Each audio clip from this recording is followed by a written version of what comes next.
ఈరోజు చాలా జాగ్రత్తగా మీరు వినాలని నేను కోరుకుంటున్నాను.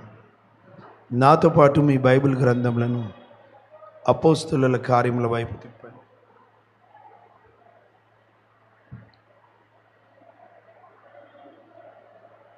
తొమ్మిదవ అధ్యాయం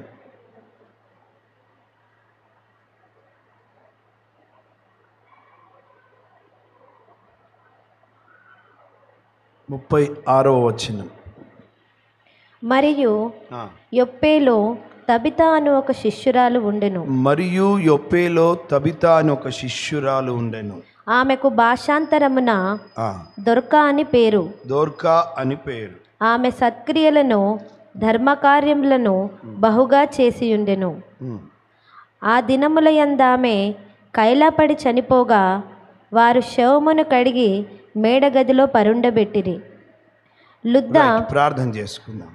ప్రేమ నమ్మకమైన మా ప్రియ పరలోకపు తండ్రి, మీ వాక్యపు వెలుగులో మా జీవితాలను తీసుకొని వస్తుండగా మీరు మాతో మాట్లాడండి.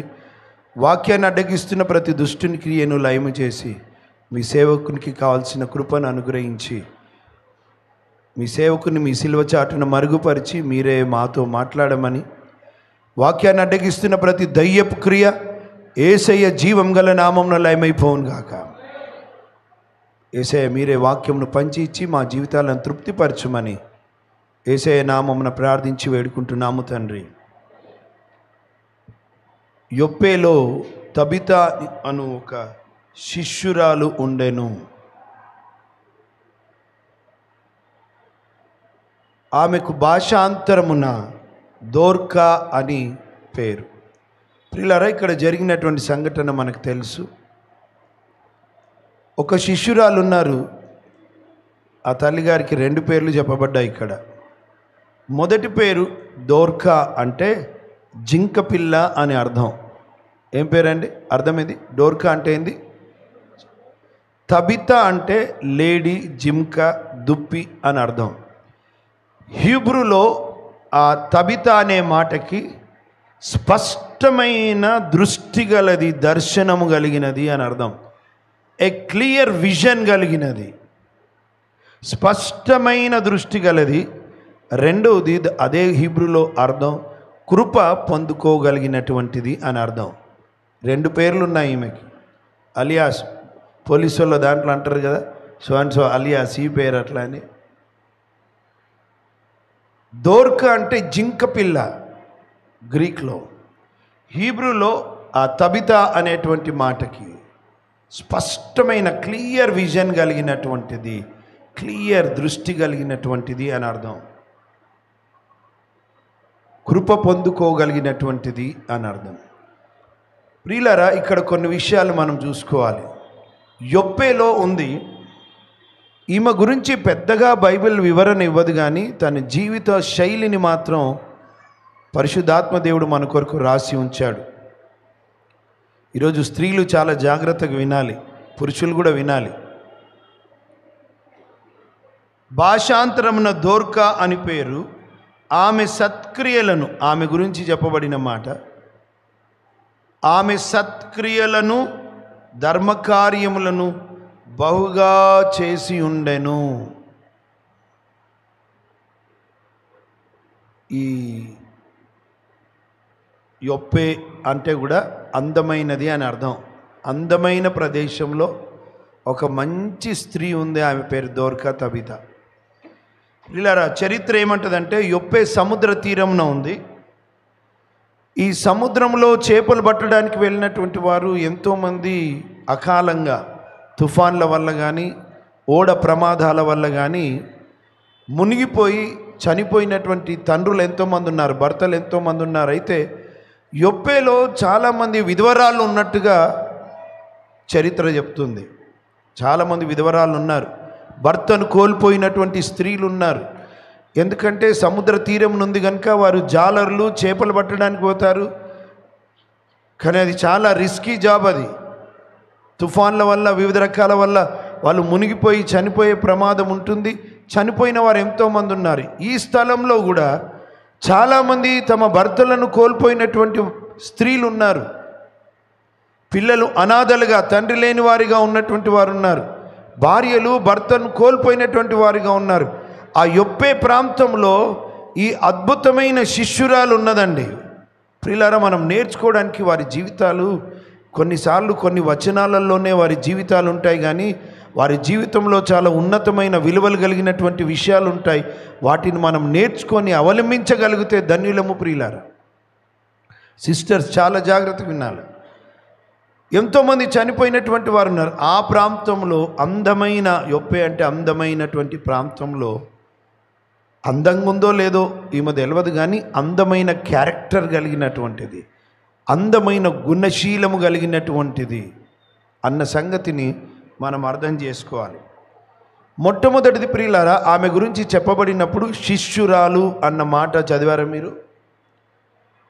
విశ్వాసురాలు అని ఉంటే బాగుండేదేమో కదా, కానీ అంతకన్నా ఉన్నతమైన పదం శిష్యురాలు. శిష్యులు ఎవరో తెలుసా? గురువుని వెంబడించేవారు శిష్యులు, గురువు బోధని వెంబడించేవారు శిష్యులు. ఇంకొక మాటలో చెప్పాలంటే, గురువు అడుగు జాడల్లో అడుగులు వేస్తూ ముందుకు వెళ్ళేవారు శిష్యులు. యేసుక్రీస్తు ప్రభు శిష్యులకు నేర్పించి ఈ లోకంలోనికి పంపించినప్పుడు ఆయన ఏమన్నాడు తెలుసా? మీరు వెళ్ళి సమస్త జనములను నాకు విశ్వాసుల శిష్యులుగా చేయమన్నాడు. నేను ఏ సంగతులను మీకు బోధించానో వారికి బోధించండి, తండ్రి కుమార పరిశుద్ధాత్మ నామమున బాప్తిస్మం ఇవ్వండి, ఇదిగో యుగ సమాప్తి వరకు నేను మీతో ఉన్నానని చెప్పి పంపించాడు. వినండి, చాలా జాగ్రత్తగా వినండి ప్రియులారా. చాలామంది యేసుక్రీస్తు ప్రభుని తమ సొంత రక్షకునిగా అంగీకరించి విశ్వాసి స్థానములోనే ఉండిపోతారు. కాదు, విశ్వాసి స్థానములో నీ జీవిత యాత్ర మొదలై శిష్యుడిగా, శిష్యురాలుగా నువ్వు కావాలి. ఆమేనండి. అంటే క్రీస్తుని నీ జీవితంలో వెంబడించాలి. ఈరోజు సంఘములో విశ్వాసులు ఉన్నారు, ప్రభువు మీద విశ్వాసం, కానీ శిష్యులుగా లేరు. శిష్యుడు ఎవరో తెలుసా? క్రీస్తు యేసు ప్రభుని వెంబడించిన వారు నిజమైన శిష్యులు. ఆయన బోధను అనుసరించేవారు శిష్యులు, ఆయనకు ప్రేమించేవారు శిష్యులు, ఆయన చిత్తమును చేసేవారు శిష్యులు. Today God is seeking for disciples. Maybe your life started as a believer, but God is expecting you to be an disciple. శిష్యుడిగా ఉండాలి నువ్వు. చాలామంది క్రైస్తవులై ఈరోజు వారి విశ్వాస యాత్రలో శిష్యులుగా లేరు, కానీ ఇంకొక మాటలో చెప్పాలంటే విశ్వాసులు కూడా లేరు. అంతకన్నా లోకస్తులకైనా హీనమైన బ్రతుకుతున్న వారు ఉన్నారు. ఇది చాలా జాగ్రత్త. ఇటువంటి వారిని బట్టే కదా దేవునికి అవమానము, చెడ్డ పేరు, సంఘానికి సమస్యలు. అటువంటి వారు ఉంటే జీవితాలు మార్చుకోండి. ఇంకా ఎన్ని రోజులు ఆడుకుంటూ కూర్చుంటావు? దెబ్బ పడిందాకన్నా దెబ్బ పడాలా నీకు? ఎన్నిసార్లు గద్దించినను వినడు వాడు హఠాత్తుగా నాశనం అయిపోతాడు కదా. కొన్నిసార్లు దెబ్బ పడిందన్న సంగతి కూడా తెలియదు. ఎందుకో తెలుసా? వీరి జీవితాలు ప్రభుకి అవమానకరంగా, ప్రభు సంఘానికి ఆటంకంగా మార్చబడతారు వీరి జీవితాలు. దైవజనుని హృదయాన్ని దుఃఖపరిచేలా చేస్తారు కొంతమంది జీవితాలు. పౌలు గారు కూడా కోపం వచ్చి ఒకసారి అంటాడు, వారి గురించి నేను విన్నాను, ఇదిగో వారికి సాతానునికి అప్పగించాను అంటాడు. ఇక వాడు ఆడుకుంటాడు. ఇక శరీరం మీద దెబ్బల మీద దెబ్బ పడుద్ది. మరణ పడకల మీద ఉన్నప్పుడు అప్పుడు దేవుని కృప ద్వారా కొంత టైం ఇచ్చి అప్పుడు మారు మనసు పొంది అప్పుడు పూర్తిగా సమర్పించుకున్నప్పుడు అప్పుడు తీసుకొని వెళ్ళిపోతాడు. ఎందుకు? మళ్ళీ బ్రతికిస్తే మళ్ళీ పాడైపోతుంది, లేదా పాడైపోతాడు. అయితే క్రైస్తవుడు దిగజారిన స్థితికి వెళ్ళొద్దు, విశ్వాసి స్థలంలోనే ఉండొద్దు, కానీ శిష్యుడిగా ఉండాలి. హల్లెలూయా. క్రీస్తుని వెంబడించే వారిగా ఉండాలి, క్రీస్తు బోధను అనుసరించే వారిగా ఉండాలి. యేసయ్య అడుగుల్లో అడుగేసుకుంటూ వెళ్ళాలి. యేసయ్య అంటాడు కదా, చాలామంది వెంబడిస్తుంటే ఆగండి అన్నాడు. ఏందంటే, ఎవడైనా నన్ను వెంబడింపగోరిన ఎడల వాడు తనను తాను ఉపేక్షించుకొని తన సిలువనెత్తుకొని నన్ను వెంబడించాలి. He should deny himself. తనను తాను ఉపేక్షించుకోవాలి, ప్రభునే గురిగా చేసుకోవాలి, తనను తాను నష్టపరుచుకోవాలి, తనను తాను జీరో చేసుకోవాలి. ప్రభుని వెంబడించడం సులువు కాదు, అంగీకరించడం సులువేమో దేవుని కృప ద్వారా, కానీ వెంబడించడం. ప్రియులారా, ఈమె గురించి చెప్పబడిన మాట శిష్యురాలు అన్నమాట. ఈరోజు క్రైస్తవుడా, క్రైస్తవురాలా, నీ జీవితంలో విశ్వాసి స్థానము నుండి ఇంకొక మెట్టు ఎదగాలి. ఏంటో తెలుసా? శిష్యుడవ్వాలి, శిష్యురాలు అవ్వాలి. ఆమెన్, హల్లెలూయా. ఈరోజు చాలామంది శిష్యులు లేరు. ప్రభు ఈరోజు దోర్కమ్మ జీవితం నుండి మనకు నేర్పిస్తున్నాడు. శిష్యురాలు కావాలి, ప్రభును వెంబడించే వ్యక్తులు కావాలి, ప్రభు అడుగుల్లో అడుగేసుకుంటూ వెళ్ళేవారు కావాలి, ప్రభు మహిమ కొరకు బ్రతికే వాళ్ళు కావాలి, ప్రభు ఘనత కొరకు బ్రతికే వాళ్ళు కావాలి, ప్రభు చిత్తము చేసేటటువంటి వారు కావాలి. నామకే వాసే క్రైస్తవులు అయితే ఏం లాభం అండి? వారిని ఏమంటారు? పేరుకు మాత్రమే క్రైస్తవులు. కానీ ఈమెకు చూడండి, పరిశుద్ధాత్మ దేవుడు శిష్యురాలు అని రాయించాడు. ఈరోజు ప్రభు మొట్టమొదటి ఆమె నుండి మనకు నేర్పిస్తున్నటువంటి పాఠం, శిష్యులుగా తయారవుదుము గాక మన ప్రభు కొరకు. హల్లెలూయా. రైట్, చూడండి ప్రియులారా. ఆ దినముల యందామె కాయిలాపడి చనిపోగా, అనారోగ్యం వచ్చింది, కాయిలాపడింది. ఇంత మంచి క్యారెక్టర్ కలిగిన మనిషి, ఇంత మంచి పేరు కలిగిన మనిషి. అంతేకాదు ప్రియులారా, ఆమెలో ఉన్నటువంటి ఇంకొక కొన్ని అద్భుతమైన విషయాలు ఉన్నాయి. నిజమైన శిష్యునిలో ఉండే కొన్ని అద్భుతమైన విషయాలు ఏంటో తెలుసా? అక్కడ చెప్పబడింది, ఆమె సత్క్రియలను చేస్తుందంట. అంటే మంచి కార్యాలు చేస్తుంది. హల్లెలూయా చెప్దామా? ఏం కార్యాలండి? సచ్చిన క్రియలు కాదు, సత్క్రియలు. సత్క్రియ, మంచి క్రియ, మంచి కార్యాలు చేస్తుందంట. శిష్యునిలో కనబడేటువంటి విషయాలు ఏంటో తెలుసా? హలో వినండి, నా వైపు చూడండి, బైబిల్ చూడండి, నా వైపు చూడండి. సత్క్రియలు కనబడాలి.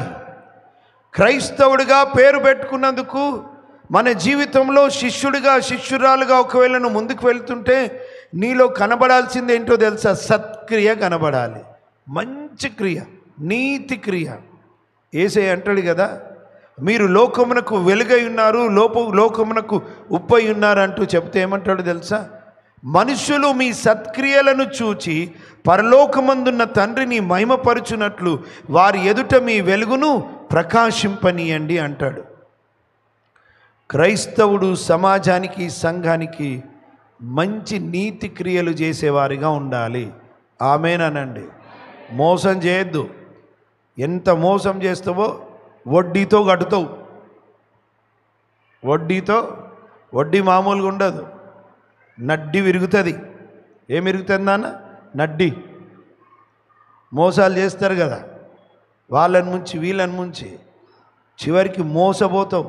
భయంకరమైన దెబ్బలు చరిత్రలో లేరా? బైబిల్ గ్రంథంలో లేరా? మన కళ్ళ ముందు లేరా?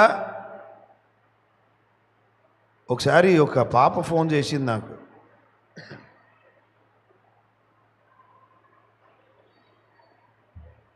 పాస్టర్ గారు, మీతో ఒక విషయం మాట్లాడాలంటే చెప్పమన్నాను. పాపం చాలా మంచిది అమ్మాయి, నాన్న లేడు. వాళ్ళ అమ్మ గురించి కంప్లైంట్ చేస్తుంది. ఏంటిది మా అంటే, నేను ఇంట్లో ఉండను, మీ ఇంటికి వచ్చేస్తాను అంటుంది. నేను అన్నాను, ఎందుకు వస్తావు, ఏమైంది? ఆమె చెప్పిన మాట ఏంటో తెలుసా? బాధాకరమైన మాట.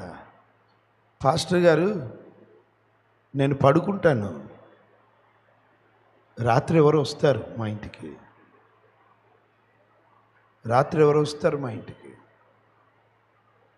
మా అమ్మ విషయం నాకు నచ్చట్లేదు, నేను ఇంట్లో ఉండనని ఎక్కి ఎక్కి ఏడుస్తుంది. ఎక్కి క్రైస్తవురాలే. కూతురు గమనించి సత్క్రియ కాదు ఆమెలో, సచ్చిన క్రియను చూసి ఏడుస్తూ చెబుతుంది తన తల్లి విషయం. ఎంతోమంది తండ్రుల విషయం కూడా చెప్పే పిల్లలు ఉంటారు, వారికి అన్నీ తెలుసు.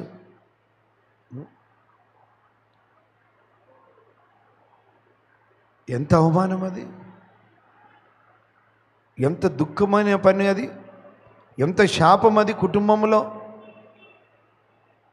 అసలు ఆత్మదీపము అంటే ఆరిపోయింది కదా, ఆత్మ విషయమే తీవ్రత లేదు కదా. ఇక మళ్ళీ ఆదివారం హల్లెలూయా స్తోత్రం. ఏంది ఇది? ఏం క్రియ ఇది? ఏం క్రియ ఇది? చచ్చిన క్రియలు కాదా? అపవాది క్రియలు కాదా? మోసాలు చేస్తారు, దౌర్జన్యాలు చేస్తారు, దొంగతనాలు చేస్తారు, పక్కోళ్ళది దోచుకుంటారు.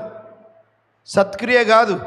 వినండి, నిజమైన క్రైస్తవుడు, శిష్యుడు అని పిలువబడుతున్న వ్యక్తి లేదా ఆ స్థానంలో ఎదిగినటువంటి వ్యక్తిలో సత్క్రియలు కనబడతాయి, మంచి క్రియలు కనబడతాయి. లంచాలు కనబడవు, మోసాలు కనబడవు, దౌర్జన్యాలు కనబడవు, దొంగతనాలు కనబడవు, వ్యభిచారం కనబడదు, అవినీతి సంబంధమైన కార్యక్రమాలు ఏవి కనబడవు. ఎందుకో తెలుసా?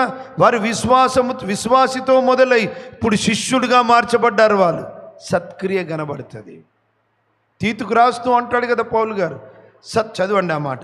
అపోస్తలుడైన పౌలు గారు తీతుకు రాసినటువంటి పత్రిక 3వ అధ్యాయం.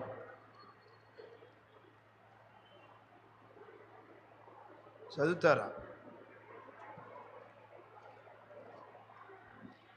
ఎందుకనగా మనము మొదటి వచనం, అధిపతులకును అధికారులకును లోబడి విధేయులుగా ఉండవలననియు ప్రతి సత్కార్యము చేయుటకు, మంచి కార్యము చేయుటకు సిద్ధపడి ఉండవలనని మీరు వారికి జ్ఞాపకం చేయ అంటాడు. సత్కార్యము, మంచి కార్యాలు చేయాలి ప్రియులారా. ఎందుకంటే మన జీవితాలను మంచిగా మార్చిన వాడు యేసయ్య. హల్లెలూయా. ఆ మంచి దేవుడు మన జీవితాలను మంచిగా మార్చాడు. సత్క్రియ చేస్తుంది ఇక్కడ అమ్మగారు. రెండోది, ఆమె జీవితంలో ఉన్న ఒక విషయం ఏంటో చూడండి. మంచి క్రియలు మాత్రమే కాదు, ధర్మకార్యములను ఎంత చేస్తుందంట? బహుగా చేసి ఉండెను. రెండోది ఏం కార్యాలు చేస్తుంది? ధర్మం చేస్తుంది, ఇతరులకు సహాయం చేస్తుంది. ఈమె ఎంత ధనవంతురాలో మనకు తెలియదు, కానీ ఇవ్వడంలో ధనవంతురాలు ఈవిడ. ధర్మకార్యం చేస్తుందంట, ఇతరులకు ధర్మం చేస్తుంది, ఇతరులకు సహాయం చేస్తుంది. ఎందుకంటే అక్కడ ఎంతోమంది విధవరాలు ఉన్నారు, వారి పక్షంన కదులుతుంది ఈ తల్లి. ఒక దర్శనం కలిగినటువంటిది, ఒక గురి కలిగినటువంటిది దోర్కమ్మ గారు. చెప్దామా హల్లెలూయా? హల్లెలూయా.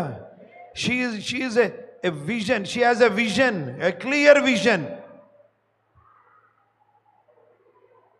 ఒక దర్శనం కలిగి ఉంది, ఒక గురి కలిగి ఉంది. తనకున్నటువంటి పరిస్థితిలోనే, తనకున్నటువంటి ప్రాంతంలోనే ఒక అద్భుతమైన గురి కలిగినటువంటి వ్యక్తి. ప్రతి సత్కార్యము చేస్తుంది, సహాయము అవసరతలో ఉన్న వారికి ధర్మకార్యం చేస్తుంది.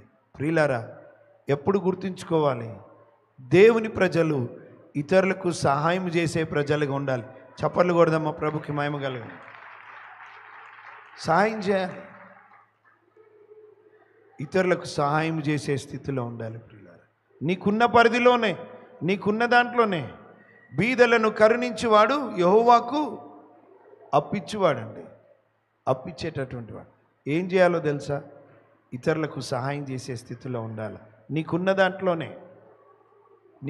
దాంట్లోనే ధర్మకార్యాలు చేస్తుంది. ఇంకెన్నన్నా మాట్లాడవచ్చు. కొర్నేలు గురించి మనకు మాట్లాడుకో. ఈరోజు క్రైస్తవులు సత్కార్యములు చేయాలి, రెండవది ధర్మకార్యములు చేయాలి. నేను చదివాను మదర్ తెరీసా గారి గురించి.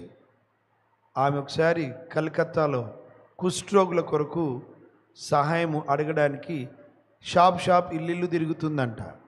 ఇల్లు తిరుగుతూ ఒక షాప్ దగ్గరికి వచ్చింది. ఆమెను చూడగానే ఆయన కోపం వచ్చింది, క్రైస్తవరాలు కనుక. దానికి తోడు కుష్ఠవ్యాధితో ఉన్నటువంటి వారితో సహవాసం చేస్తుంది, ఈమె నా దగ్గరికి రావడం ఏంది అనుకొని కోపంతోనే ఉన్నాడు. అప్పుడు ఆమె చేయి జాపి అడిగిందంట, అయ్యా ఆ కుష్ఠవ్యాధిగ్రస్తుల కొరకు ఏమన్నా సహాయం చేస్తావా అని అడిగితే ఆ వ్యక్తి నోట్లో కాండ్రించి చేతిలో ఉమ్మూసాడంట ఆమె కుడి చేతిలో. ఆమె నవ్వుతూ అన్నదంట, ఇది నాకు ఇచ్చినందుకు వందనాలు, వారి కొరకు ఏమిస్తావో అని ఇంకొక చేయి జాపిందంట. ఎస్, ఇది నాకు ఇచ్చినందుకు వందనాలు, వారి కోసం ఏమి ఇస్తావయ్యా? గుండె పగిలిపోయింది. ఆయననే చివరికి కుష్ఠవ్యాధిగ్రస్తుల కొరకు నివాసాన్ని ఇచ్చేశాడు ఆయన. తన ఇల్లుని ఇచ్చేశాడంట, ఒక ఇల్లుని. ఈరోజు భారతదేశం మెచ్చుకుంది మదర్ తెరీసా గారిని. కారణం ఏంటిది? ఎక్కడ నేర్చుకుంది ఈ సాయం చేసే గుణం? రక్షకుడైన యేసయ్యలో. హల్లెలూయా. ప్రియులారా, ఈరోజు సత్క్రియలతో పాటు ధర్మకార్యాలు కూడా చేసినటువంటి ధన్యురాలు దోర్కమ్మ తబితమ్మ గారు. అంటే ఇద్దరు ఒకటే. ఇంత చక్కగా బ్రతుకుతుంది కదా, సడన్గా ఒకరోజు అనారోగ్య పాలైంది, చనిపోయింది. ఇక్కడ ఒక ప్రశ్న రావచ్చు మనకి, ఇంత అనారోగ్యం, ఇంత చక్కగా బ్రతుకుతుంది, దేవుని కొరకు నీతిగా న్యాయంగా బ్రతుకుతుంది, ఎందుకు చనిపోవాలి? వినండి ఒక విషయం. మరణము అందరికీ సంక్రమిస్తుంది. మంచివారైనా, గొప్పవారైనా, బీదవాళ్ళైనా, ధనవంతులైనా, తెల్లగున్నా, నల్లగున్నా, ఈ దేశస్తులైనా, ఏ దేశస్తులైనా మరణము అందరికీ వస్తుంది. దేవుని ప్రజలు కూడా మరణిస్తారు, దాంట్లో డౌట్ లేదు. Death is common to everyone. ఎవరైనా చనిపోవచ్చు, ఎప్పుడైనా చనిపోవచ్చు. క్రైస్తవులు చనిపోరు అని ఏం లేదు, క్రైస్తవులు కూడా చనిపోతారు, ఈ లోకంలో ఉన్నాం. కానీ గొప్ప విషయం ఏంటంటే, ఆయన ఈ భూలోక సంబంధంగా ఈ లోకయాత్ర ముగించబడవచ్చు, కానీ ఆయన నిత్య రాజ్యంకు వారసుడు అయిపోయాడు కదా. ఇది టెంపరవరీ ఇల్లు, అది పర్మనెంట్ ఇల్లు. అక్కడికి వెళ్ళిపోయింది ఆయన. ఇప్పుడు కిరాయి ఇంటి వాళ్ళకి ఏం ఆశ ఉంటుందో చెప్పండి? కిరాయి ఇంటి వాళ్ళకి ఏం ఆశ ఉంటుంది? కిరాయి ఇంటి ఉన్న వాళ్ళు ఎంతమంది ఉన్నారు? కిరాయి వాళ్ళు. నాది కూడా కిరాయిలు లేపండి. ఒక్క ఇల్లు ఉన్నోళ్ళు మీరు ఒకే ఇంట్లో ఉంటున్నారు కొన్ని సంవత్సరాల నుంచి. నేను కొన్ని సంవత్సరాలుగా ఇల్లు కొత్త ఇండ్లలో పోతున్నా. కిరాయి ఇంటి వాళ్ళకి ఏం ఆశ ఉంటుంది? సొంత ఇల్లు ఒక్కటి ఉండాలి. ప్రియులారా, క్రైస్తవులైనటువంటి మనం గుర్తుంచుకోవాలా, ఈ లోకము కిరాయి ఇల్లు. మన బాలకృష్ణ అన్న బ్రదర్ వాళ్ళ ఈ డబల్ బెడ్రూమ్లో ఇల్లు దొరికితే పోయినాం. అక్కడ కొల్లూరో ఏదో ఉంది, అక్కడ కొల్లూరేనా? రైట్, పేరు మార్చలే, దేవునికి స్తోత్రం. పోతే అక్కడ చూడాలి, అందరికీ గవర్నమెంట్ నుంచి డబల్ బెడ్రూమ్ ఉంది, ఎంత చక్కగా కట్టుకున్నారు. దూరం అది అయినా కూడా వాళ్ళకి, ఎందుకంటే ఇది మా సొంత ఇల్లు, ఇంకా చక్కగా అందంగా ఉంది, చక్కగా మా సొంత ఇల్లు. కానీ ప్రియులారా, జ్ఞాపకం ఉంచుకోండి, ఈ లోకమే మన కిరాయి ఇల్లు, మన సొంత ఇల్లు పరలోకం. Hallelujah. That is our permanent place. This is a temporary place. సొంత ఇల్లు ఉండొద్దని కాదు, ఉన్నోళ్ళు ఉండండి అండి. ఉన్నా పర్వాలేదు, లేకపోయినా పర్వాలేదు. దేవుడు ఇస్తే స్తోత్రం, ఇవ్వకపోయినా స్తోత్రం. మన పరలోకంలో మన నివాసం అక్కడుంది. ప్రభు సిద్ధపరుస్తున్నాడు కనుక మన దృష్టి ఎక్కడ పెట్టాలా? అక్కడ పెట్టాలా. చనిపోయింది ఇక్కడ తబితమ్మ గారు. పిల్లారా వినండి, మరణము ఎప్పుడైనా రావచ్చు. నీ పాపాలు క్షమించబడి నువ్వు క్రైస్తవుడవైతే ధన్యుడవు, ధన్యురాలవు. మరణం ఎప్పుడొచ్చినా నీకు నిత్య జీవము, నిత్య రాజ్యం ఉంది కనుక నువ్వు బాధపడాల్సిన అవసరం లేదు. కానీ బాధపడాల్సిన వారు ఎవరో తెలుసా? ఇక్కడ ఇంకా నీ జీవితంలో యేసుక్రీస్తు ప్రభుని నీ సొంత రక్షకునిగా అంగీకరించకుండా పాపంలోనే బ్రతుకుతూ విచ్చలవిడి జీవితం జీవిస్తూ తర్వాత చూసుకుందాములే అని ఒకవేళ నువ్వు అనుకుంటే నువ్వు పెను ప్రమాదంలో నీ జీవితం ఉంది. ఎందుకంటే ఎప్పుడు ఏమైనా జరగవచ్చు. నా స్నేహితుడు ఉన్నాడు, నేను కాలేజ్ చేస్తున్న రోజుల్లో విచ్చలవిడిగా తిరుగుతున్నప్పుడు వాడు నాతో పాటు తిరిగేవాడు. దేవుని మహాకృపను బట్టి నేను రక్షించబడ్డ తర్వాత తను కూడా క్రైస్తవుడే, విద్యానగర్లో ఉండేవాడు, తను కూడా క్రైస్తవుడే. ఆ రోజు పుట్టినరోజు వచ్చింది, నన్ను పిలిచాడు, నేను పోయాను. పోయిన తర్వాత చక్కగా ప్రార్థన అయింది, భోజనాలు అన్నీ అయిపోయాయి. తను నన్ను ఉండుమని బలవంతం చేశాడు. ఉండు కొంతసేపు అంటే ఉన్నాను. అందరు వెళ్ళిపోయాక ఇంకొంతమంది స్నేహితులతో ఉన్నాను. అప్పుడు ఆ వ్యక్తి అన్నాడు, బారికి పోదాం మనం అన్నాడు. ఎక్కడికి చెప్పండి, మాకేం తెలియదు అన్నట్టున్నారు. బార్కి పోదాము, మేవో బార్ షాప్, బీర్ షాప్, కళ్ళు కాంపౌండ్, ఇంకేవే ఉన్నాయో బార్ షాప్కి పోదామన్నాడు. నేను అన్నాను, నేను రక్షించబడ్డాను, నాకు అవసరం లేదన్నాను. నువ్వు కూడా వెళ్ళొద్దని బలవంతం చేశాను. సరే బాబు నువ్వు వెళ్ళిపో అని నన్ను విద్యానగర్ రైల్వే స్టేషన్ దగ్గర దించిండు. ట్రైన్ వచ్చింది, నేను ఇంటికి వచ్చేసాను, ఫలక్నంలో దిగాను. తర్వాత కొన్ని గంటలు కాగానే స్నేహితుడు ఇంటికి బండి తీసుకొని వచ్చాడు. ఏంటిదంటే, ఎవడి పుట్టినరోజు అయితే సెలబ్రేట్ చేసుకుంటున్నాడో నా స్నేహితుడు నన్ను రైల్వే స్టేషన్ దగ్గర దించేసి ఫ్రెండ్స్తో కలిసి, అక్కడున్న లోకల్ ఫ్రెండ్స్తో కలిసి త్రాగడానికి వెళ్ళాడు. త్రాగి ఇంటికి తిరిగి వస్తున్న ఆ సమయంలో లారీతో తన వెహికల్ యాక్సిడెంట్ అయింది. స్పాట్లో చచ్చిపోయాడు. కొన్ని నెలల వరకు మర్చిపోవడం నాకు చాలా కష్టమైంది. పుట్టినరోజే తన చివరి రోజు అయిపోయింది. ప్రియులారా, ఎందుకు చెప్తున్నానంటే, మనం ఎన్నెన్నో కలలు కనొచ్చు, కానీ మరణము ఎప్పుడైనా ఎవరికైనా దాడి చేయొచ్చు. ఇది సత్యం. తబిత అమ్మగారు మంచి సత్క్రియలను చేస్తుంది, మంచి ధర్మకార్యాలు చేస్తుంది, కాయిలబడింది, అనారోగ్య పాలైంది, చివరికి చనిపోయింది. ఇంత భక్తిపరురాలు కూడా. అంటే భక్తిపరులకు కూడా మరణం రావచ్చు, వస్తుంది. మనకన్నా భక్తిపరులు కరోనాలో వెళ్ళిపోలేదా? అయితే ఇక్కడ ప్రభువుని ఎరగకుండా నువ్వు మరణిస్తే ప్రమాదం ఉంది. ఇప్పుడు చాలామంది ఎన్ని కోరికలో ఆశజీవి కదా మానవుడు, కానీ మరణం ఎప్పుడైనా రావచ్చు,